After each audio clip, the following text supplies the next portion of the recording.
There's this movie about spider guys from different dimensions coming together, and it's pretty lit. Although I'm sure none of you have heard of it, because it's not like Spider Guy's famous or anything, it's pretty well animated and written. Like, you actually care about what happens to the characters and want to know more. But this movie isn't about Pedro like normal, and instead, it's about a young Negro named Kilometers. So Kilometers is a young boy in Crooklyn, who's forced to go to some lame-ass private school that he's not trying to chill at. His father is 12, and he begins the day by doing his son dirty, and not speeding up when the ops catch him in traffic. Then he further terrorizes him by embarrassing him in front of all the niggas at school. So one day, Kilometers walks in late and makes a lame joke, then he starts macking on a girl, so that's whatever. Also, some teacher gets on his ass because he just wants to piss off from the school and live life. Then he goes to chill with his uncle, who's a triple OG and not a weirdo like his dad, and they go attack some wall. After a hard day's vandalism, someone colored book spider bites the main character, and it only gets worse for him from here on out. So the next day at school, he tries to mack on the girl again, but he gets his hand stuck in her hair, and the whole thing is just an L of global proportions. Then he starts running around the halls or something, and some worthless security guard gets on his ass for some reason, so he hides in a closet and starts walking on walls like gravity doesn't exist or something. So Kilometers goes back to the wall he graffitied to pull up on the spider that did him dirty, but then he sees the real spider guy engaging in jihad with the green gremlin, but all the stuff around him starts getting blown up.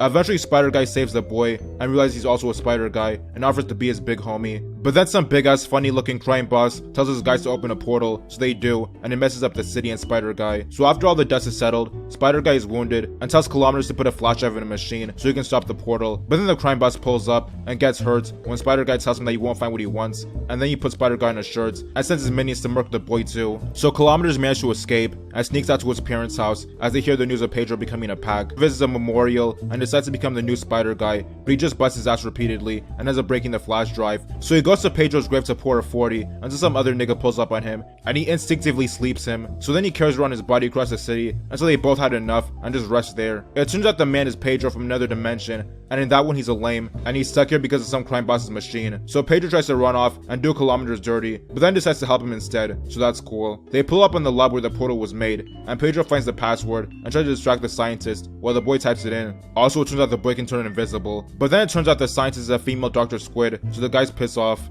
And for some reason, all the nerd scientists are also combat veterans, and they start emptying clips on the spider guys. It turns out that the crime boss is trying to use the portal to get back his wife and kid, who pissed off after they saw he was a lame, but ended up on his shirts in the process. So the guys escape and get chased by Dr. Squid until she steals the hard drive, but then the girl from earlier pulls up to bail them out, and it turns out she's Spider-Girl from yet another dimension. So the three go to the original Spider Guy's aunt's house, where they meet up with a bunch of other Spider Guys, like one from the 30s, one girl and a robot, and one lame-ass pig. So the Spider Guys try to figure out who can be the one to put the flash drive in, when Kilometers volunteers, so they start bullying him. Then he pisses off and tries to chill with his uncle for a sec, but it turns out his uncle was the same nigga that was on his ass because of the crime boss, so now he feels some type of way. So his uncle chases him around the block, not knowing it's him, and he manages to go back to the aunt's house. But it turns out the ops got his location, and they pull up to catch some bodies, so niggas start throwing hands until the uncle gets on Kilometers' ass again. But when the uncle finds out who he is, he stops, but then the crime boss has had enough, so he pulls out the burner and sends some shots to the uncle and puts him in the dirt. Then Kilometers takes him to the alley and gets in his feelings while his father is there and forces him to escape. When the father finds out his brother's on the paper, he thinks the Spider Guy's doing, so that's that. Then the Spider Guys meet up and sneak back to Kilometers' dorm, where they get his roommate out of the way and abandon him so they can put the flash drive in themselves. Then the father comes back to talk to the boy, but it doesn't work out.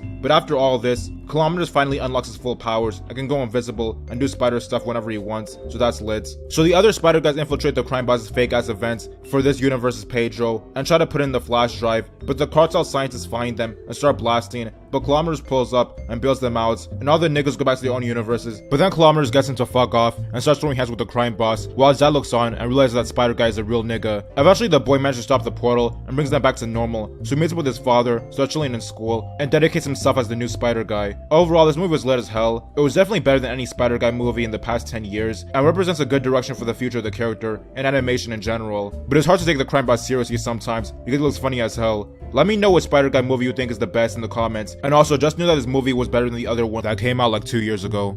Okay guys, make sure that when you subscribe you hit the notification button, because that lets you know whenever I make a new video, and as always, thanks for watching.